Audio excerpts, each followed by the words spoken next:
새해 여러분들에게 축복을 소원합니다. 어떤 스승이 바구니 안에다가 꽃을 담아가지고 제자들에게 물었습니다. 이것이 무슨 바구니인가? 하고 질문하니까 제자들이 당연한 듯이 선생님, 꽃바구니죠. 그렇구만. 다시 스승은 꽃을 옆에다가 던져버리고 걷다가 생선을 담았습니다. 이거 무슨 바구니야? 하고 물으니까 생선 바구니지요? 라고 대답합니다. 스승이 맞구만. 똑같은 바구니지만 꽃을 담으니까 꽃바구니가 되고 생선을 담으니까 생선 바구니가 된 것이란다. 사람도 마찬가지다 라고 얘기를 하는 겁니다. 그 안에 향기가 나는 꽃을 담고 있으면 향기 나는 사람이지만 그 안에 쓰레기가 담겨 있으면 쓰레기 같은 인간이 될 수밖에 없다네 라고 얘기를 했다는 겁니다. 우리 안에 무엇이 담겨 있습니까? 사람은 그 마음에 무엇을 품고 있느냐에 따라서 인생이 달라집니다. 예수님의 마음을 갖고 있으면 예수님처럼 될 수 있습니다. 그러나 내 마음에 악마가 들어오면 마귀 같은 사람으로 살 수밖에 없는 것이죠. 착한 마음을 품는 사람은 아무리 힘들고 가난해도 착하게 삽니다. 성품이 착해요. 가난하고 힘들고 어려워도요 착하게 살고 정직하게 삽니다. 그러나 나쁜 마음을 품고 있는 사람은 언제든지 나쁜 열매가 맺힐 수밖에 없는 거예요. 나쁜 마음을 가지고 뭐합니까? 강도짓도 하고 사기도 치고 남을 때리기도 하고 남을 죽이기도 하는 그런 끔찍한 일이 생길 수밖에 없는 것입니다. 긍정적인 마음을 품고 사람은 언제든지 긍정적입니다. 모든 매사에 알았어요. 되겠죠. 될 거예요. 늘 긍정입니다. 근데 부정적인 마음을 갖고 있는 사람은 언제든지 부정적입니다. 글쎄요. 안 될 것 같은데요. 몰라요. 될 것 같으면 벌써 했겠죠. 하고 늘 부정적인 말을 할 수밖에 없는 것이죠. 그러므로 성경은 말씀합니다. 심을대로 거둔다 라고 갈라디아서 6장 7절에 말씀해 주고 있어요. 사람에게 있어서 마음은 이렇게 중요하다고 성경은 말씀해 주고 있어요. 그래서 마귀는 무엇보다도 우리의 마음을 빼앗으려고 우리 마음에 들어와서 유혹을 합니다. 이것도 좋은데 한번 해보지 않겠냐. 이것도 참 좋아. 물질로 유혹하기도 하고 이성으로 유혹하기도 하고 여러 가지로 유혹하는 것이 마귀의 수법이지요. 아무리 많이 배워서 지식이 뛰어나도요. 그 명예와 권력을 이용해서 마귀가 역사하면 명예력을 가지고 권력을 가지고 이상한 칼을 휘두르기도 하고 사람을 짓밟기도 하고 사람을 힘들게도 하기도 하고 막 그렇게 되는 것이 아닙니까? 가룟 유다의 마음속에 마귀가 들어와서 역사하니까요. 예수를 팔아먹어야지 그 마음이 들기 시작하는 겁니다. 그래서 예수님을 30년에 팔아먹고 나중에 아차 내가 이게 선생님을 팔아먹었네 하고 자기 죄에 자가 눌려가지고요. 목나라 자멸합니다. 창자에 터져서 죽음합니다. 끔찍한 불행사건이 그에게 찾아오게 된 것이죠. 이렇게 늘 마귀는 우리를 불안하게 만드는 속성이 있어요. 그러므로 우리는 마음속에 무엇을 담을 것인가 강력한 복음의 말씀을 담을 수 있기를 주의 이름으로 축복합니다. 오늘 말씀에 보면 이 복음서 이야기가 바로 비워지는 이야기를 시작하는 것을 볼 수가 있습니다. 우리가 이 말씀을 너무나 잘 아는 가나온 잔치의 기적사건을 예수님이 우리에게 말씀해 주고 있지만 그러나 시작은 뭡니까? 우리 마음이 비워지는 시작을 우리에게 성경은 말씀해 주고 있어요. 갈릴리 가나의 소민잔치가 열립니다. 예수님의 어머니도 거기 계시고 예수님의 제자들과 예수님과 함께 그것을 초청받아 왔다고 얘기합니다. 근데 포도주가 떨어진 거예요. 그 당시면요, 오늘날은 뭐 잔치에 음식이 워낙 많으니까 그런 문제가 없지만 옛날에는요, 가장 필요한 잔치의 꽃이 포도주입니다. 이 포도주가 없으면 잔치에 흥이 안 나요. 근데 포도주가 많이 담갔는데 떨어진 거예요. 워낙 손님들이 많이 오다 보니까 포도주가 동이 났어요. 이 사실을 그 주인장이 예수님 어머니에게 귀경을 합니다. 어머니, 포도주가 떨어졌어요. 큰일 났어요. 그 어머니가 예수님께 얘기합니다. 그리고 아이들한테 당부합니다. 예수님 어떤 말씀 하시니 그대로 따르라 하니까 예 알았어요. 그렇게 해야지요. 하고 예수님이 말씀하시기까지 기다리고 있는 것을 볼 수가 있습니다. 마침 거기에 보니까 유대의 정결 예식을 따라서 두세 통 보면 돌 항아리 6개가 놓였다고 얘기합니다. 그래서 예수님께서 이렇게 지시합니다. 항아리에 물을 채우라 라고 예수님이 명령하십니다.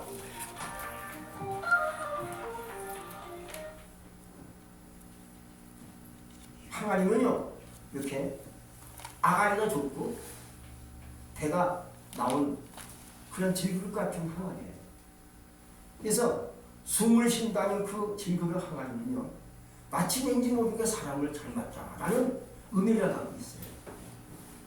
그래서 어떤 목사님 이렇게 고백을 합니다. 항아리에 물을 채우려면 비워야 된다 라고 얘기합니다. 뭔가 담겨있으면 채울 수 있는 공간이 안 생기는 거죠. 항아리가 비어있어요. 거기다가 뭘 담글 수 있지 않겠습니까? 채울 수 있지 않겠습니까? 그래서 그 목사님은 뭔가 담으려면 항아리가 비어있어야 된다. 그러므로 기적은 비워졌을 때 오는 것이다 라고 얘기하고 있어요. 저도 목회하면서 많은 어려움도 있고 물질의 어려움도 있을 때마다 이렇게 얘기해요. 우리 가정에서 없을 때가 있을 때요. 근데 그게 맞더라고요. 없을 때가 있을 때. 없어질 때 원망하지 말고 실망하지 마시고요. 없을 때 낙심하지 마시고요. 없을 때는 뭐야? 있을 때죠. 채워질 때가 없을 때라는 거예요.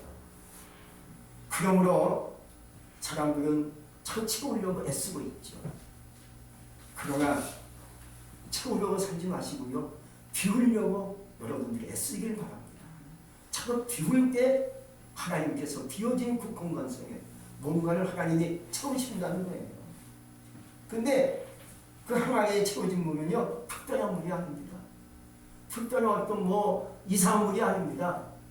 만약 특별한 물이 되어졌을 때 포도주가 만들어지면 그건 기적이 아니죠. 근데 일상에 식수 같은 물이 채워졌을 때 포도주 되는 기적을 하나님이 만드시게 된 것이죠. 그렇다면 나를 비우려면 어찌해야 되겠습니까? 첫 번째, 미움을 비워야 된다고 얘기합니다. 여러분 살다 보면 나도 모르게 미운 자가 있어요. 저 사람은 왠지 모르게 미워. 보기 싫어, 꼴보기 싫어. 이런 사람이 있어요, 없어요? 있어요. 괜히 미워. 말하는 것도 밉고요. 얼굴 보기도 밉상이고요. 괜히 싫어. 근데 그 미움이 나에게 자꾸만 들어오면요, 나중에 미움이 원수가 돼요. 원수가 되어진 나중에 불행한 일이 사건이 생길 수밖에 없다는 거예요. 우린 첫 번째 2023년도 시작하지만 내 마음속에 미움을 비울 수 있기 바랍니다. 누가 뭐라 해도 그 사람은 내가 미워하지 않겠습니다. 내 그 사람 밉상이지만 오늘부터는 내가 미워하지 않고 뭔가 그 사람에게 사랑을 주는 기도를 하고 싶어요. 이런 고백하며 미움을 다 비우고 마음을 깨끗하게 만들 수 있기를 축복합니다. 그럴 때 나에게 무엇이 채워질까요? 사랑이 채워질 줄로 믿습니다. 미움이 있는데 사랑이 올 수 있나요? 미움이 있는데 나에게 은혜가 올 수 있나요? 미움이 있는데 어찌 내가 하나님의 사랑을 받을 수 있나요? 이게 안 되잖아요. 미움을 다 비워버리면 그때부터 하나님의 사랑, 넓으신 사랑이 와서 사랑을 갖고 가정도 꾸려가고 내 인생 꾸려가고 이웃도 사랑함으로 말미암아 하나님의 놀라운 그 최고의 역사가 우리의 삶 속에 임하게 될 줄로 믿습니다. 두 번째는요, 욕심을 비워야 된다고 얘기합니다. 욕심을 비우지 않으면요, 나눔과 만족을 가질 수 없다고 얘기해요. 욕심을 내려놓는 거지요. 사람들이 다들 그래요. 전에는 많이 가졌어도 행복하지 않았는데, 지금은 내가 많이 안 가졌지만 나누다 보니까 행복이 오더라는 거예요. 가진 것은 많지 않지만 내가 갖고 있는 것을 갖고 남에게 나누고 하다 보니까 마음이 즐겁고 기쁘고 행복하더라는 거예요. 참 신기하죠. 욕심을 비우니까 행복이 찾아오는 거예요. 욕심을 비우니까 내 마음에 하나님의 은혜와 사랑과 믿음과 소망과 기쁨과 행복이 찾아오게 되더라는 거예요. 여러분, 행복은 어디서 오겠습니까? 내 마음에 달려 있어요. 행복이 저 산 넘어 있는 것도 아니고요.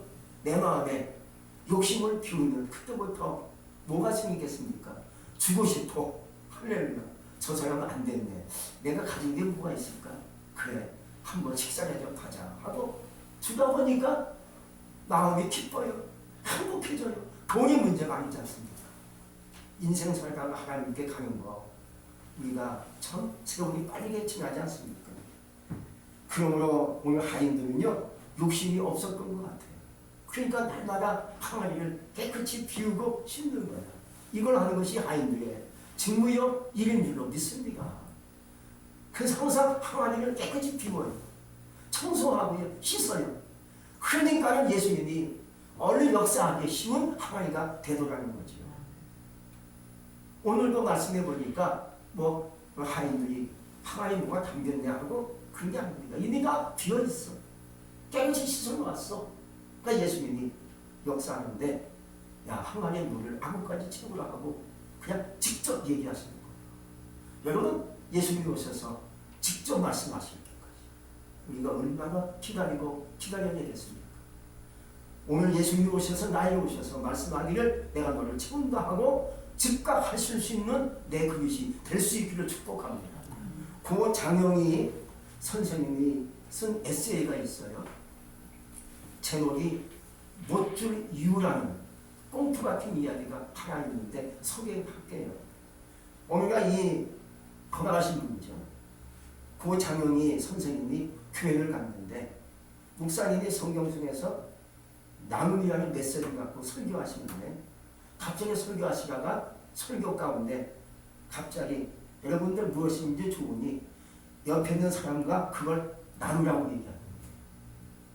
갑자기 설교 가운데 사람들은 가방이나 주머니에서 투적거리며 나눌 곳을 찾고 있는 거죠. 근데 이 고 장영희 선생님은 딸랑 헌금만 갖고 왔어요. 나눌 게 없는 거예요. 아무리 찾아봐도 주머니에 찾게 될 게 없어요. 자동차 키에서 이걸 준다? 안 되지. 우리 자동차 키를 줘요. 안 되잖아요. 이건 안 되지. 아무리 찾아봐도 없어요. 몸에 걸친 게 스카프가 있어. 아니, 스카프 이거 친구가 사준 거예요. 선물인데 이것도 안 되지. 또 속에 보니까 가락지, 체크 손가락에 실바지가 하나 껴있어요. 목걸이면 그 금목걸이가 있어요. 금목걸이가 얼마나 비싼데 이건 안 되지. 줄 수 없지. 이거 나눌 수 있나. 또 실반지가 또 가락지에 그 체크로가 껴있어요. 실반지 값은 안 나가지만 우리 제자에게 준 건데 이것도 안 되지. 못 주지. 그래서 계속 뒤져보니까 주머니 저 구석에 박하사탕 하나가 걸립니다. 그게 뭔지 아십니까? 밥 먹으러 갔다가 식당에서 준 박하사탕 입가심만 하고 자기 싫은데 줬어요. 살 수 없이 주머니에 뿌려 넣었는데 그게 하나 있어. 이거 잘 됐다. 주님 감사합니다. 내가 필요 없는 거 주겠다니 하고 그것다니 감사하고 이제 진료하니까 벌써 옆에 있는 할머니가 벌써 자기한테 겁내는 거예요. 할머니가 꺼낸 나무에 귀한 선물은 뭔지 아십니까? 바로 예쁜 벽에 든 구신이란 심장병 약이야. 할머니가 가장 아끼는 심장병 약을 건네주더라는 거죠. 자기는 필요 없는 것을 주려고 박하사탕 꺼냈는데 할머니가 가장 필요한 자기가 꼭 먹어야 될 약을 건네드리는 거죠. 자, 알거란 얘기죠.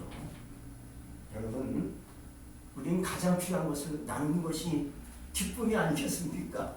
쓰가 남은 거, 내가 싫은 거 주는 것은 나눔이 아니라는 거죠. 우리는 그러므로 욕심을 버리면 되지 않겠는가? 그런 생각이 들어요. 욕심을 버리면 금단지로 그래, 없는 것 같아. 너 가져라. 하고 줄 수도 있고.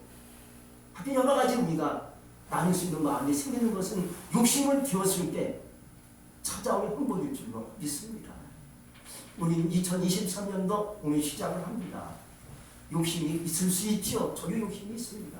욕심이란 내가 필요한 것을 자꾸만 얻으려고 애쓰고 노력하고 더 많이 가지려는데 욕심이 생기는 겁니다. 그러면 행복이 없어요. 일단 멈추고 나를 비워야 되겠다. 비울 때 나에게 무엇이 오겠는가? 행복의 축복이 나에게 올 줄로 믿습니다. 이제 빈 항아리에 아직까지 물을 채우니까 예수님께서 얘기하십니다. 가서 이제 떠서 갖다 줘라. 하고 했을 때 그 식수 같은 그냥 평범한 물이 뭐가 됐어요? 풀어주고 바뀐 줄 없습니다. 밖에서 떠다 주니까는 연회장 사람들이 야, 이게 진짜 풀어주가 나와요. 그래서 원래는 사람들이요, 처음에는 좋은 거 내다가 술 취한 다음에 낮은 걸 내요. 술 취했을 때 막 먹으라 이거야. 근데 이 집안은 처음엔 낮은 거 냈다가 점점 좋은 거 주도록 하고 신랑을 칭찬하고 그게 칭찬했던 거예요. 그래서 이러한 사실을 그 사람들은 모르지요. 근데 하인들은 알더라. 이러한 기적을 일으킨 사건을 요한은 기록하고 있어요. 이제 우리는 비워진 하늘 속에, 비워진 내 육체 속에, 비워진 내 심령과 영적인 마음 속에 무엇을 채워야 될까? 무엇을 채워야 되겠습니까? 첫째, 감사하는 마음을 갖고 하루를 살 수 있기 바랍니다. 우리가 날마다 사는 그 날짜가 날마다 일상의 것이 물을 채우는 것 같은 거예요. 그 일상의 물을 어떻게, 내 인생을 어떻게 무엇으로 채워갈 것인가? 감사의 일상을 감사의 물로 채워갈 수 있기를 주의 이름으로 축복합니다. 아멘. 그래서 내게 주어진 물은요, 특별한 물이 아닙니다. 그냥 늘마다 하나님 고마워요, 감사해요 하고 감사의 물로 여러분들을 채워가신다. 이것이 주님이 원하시는 그러한 감사의 생활이 아니겠는가, 그런 생각이 들어요. 2023년도 내게 주어진 일상의 삶을 감사로 채워갈 수 있기를 주의 이름으로 축복합니다. 감사는 풍성한 생명을 얻는 열쇠 같은 거예요. 한 끼 식사를 풍족한 잔치로 생각하는 감사가 되죠. 오늘도 똑같은 김치네. 먹기 싫어. 이러지 마시고요. 할렐루야, 오늘도 한 끼에 잔치가 됐네 하고 생각하는 감사가 넘치는 거예요. 그리고 작은 기도지만 나의 부족한 기도지만 주님과 영광의 교제가 시작됐구나. 감사가 되는 것이죠. 그리고 세상을 상당히 게 문득 외로워져서 집을 나와보니까 추운 겨울입니다. 그래서 걸어오는 차가운 바람에 한기를 느꼈지만 나도 따뜻하게 감사하면 외투가 있으니까 얼마나 감사합니까? 나에게 따뜻한 외투가 있어. 이걸 입고 다니니까 그 외투에 감사함을 느낍니다. 더 나가서 사랑이 실패한 게 헤어진 다음에 비로소 감사가 나올 수 있는 것은 이별이 나에게 사랑의 진가를 보여줬다는 것에 감사가 되는 거죠. 여러분, 살고 보니까 감사한 거예요. 느껴보니까 감사한 거예요. 생활 속에서 이것도 되네, 저것도 되네 하고 하나님께 감사할 수 있으니 얼마나 좋겠습니까? 그래서 일상의 물을 특별히 채우는 게 아닙니다. 일상의 나의 모든 물을 그냥 감사로, 이것도 감사하네. 볼 수 있으니 감사하고, 걸을 수 있으니 감사하고, 먹을 수 있으니 감사하고, 주님 앞에 올 수 있으니 감사하고, 얼마나 감사합니까? 그 감사의 물을 늘 채워가는 여러분 되시기를 주의 이름으로 축복합니다. 두 번째는요, 사랑으로 채울 수 있기를 바랍니다. 주님은 말씀하십니다. 하나님을 사랑하고 이웃을 사랑하라. 우리가 말씀 가운데 배웠지 않습니까? 그래서 하나님 사랑, 이웃 사랑입니다. 고린도전서 13장은요, 사랑처럼 유명한 말씀입니다. 고린도 교회가 쉬지 않으며 아름다웠고 은사가 컸고 은혜가 풍성한 교회였습니다. 근데 가면 갈수록 은혜가 떨어지고요. 자꾸만 나쁜 것들로 채워지기 시작합니다. 처음에 기가 막혔습니다. 은사가 굉장히 많았어요. 다음은 예언, 통역할 것 없이 계시 엄청난 은혜가 밀려왔는데 갈수록 은혜가 떨어지고요. 자꾸 나쁜 것들로 채워지는 겁니다. 그러다 보니까 그 교회가 어떤 문제가 생겼습니까? 당파가 생깁니다. 나는 바울파요. 나는 개바파요. 나는 아볼로파요. 나는 그리스도파요. 자기 파가 있는 거예요.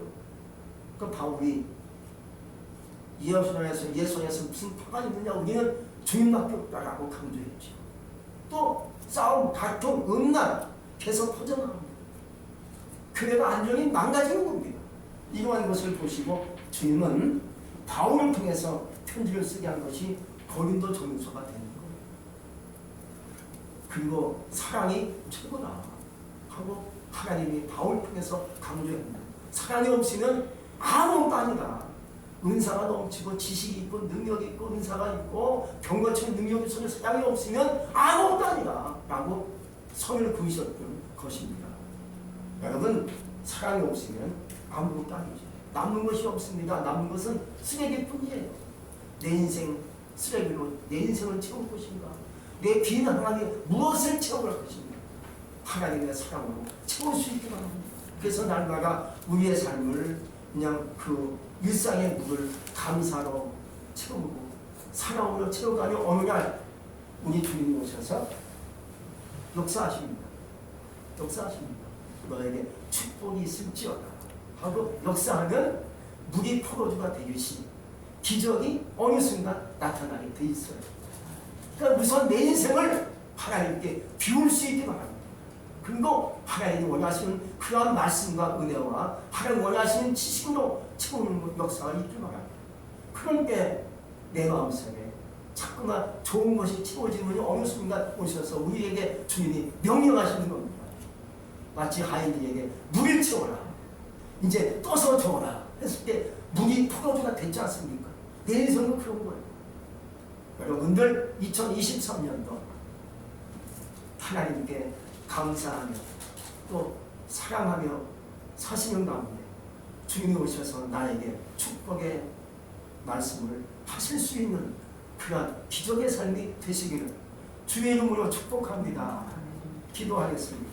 전능하신 하나님 감사합니다. 2023년도 새해가 밝았고 오늘 우리 말씀을 허락하신 그 은혜 진실로 감사합니다. 우선 나를 비워야 될 것입니다. 나를 비워야 될 것 같습니다. 아직도 내 마음속에 욕심이 있어요. 미움이 있어요. 원망이 있어요. 내 마음에 교만이 있는 것 같아요. 다 비워서 이제는 오늘부터 하나님 앞에 가는 그날까지 감사가 늘 일상으로 채워지는 그러한 감사의 물이 되게 하시고 사랑의 물이 되어져서 주님께서 나에게 오셔서 말씀하시고 은혜를 주실 때까지 끊임없이 하나님의 좋은 것으로 채워가는 우리 모두가 되게 하여 주옵소서. 예수님의 이름으로 감사하며 기도했습니다. 아멘.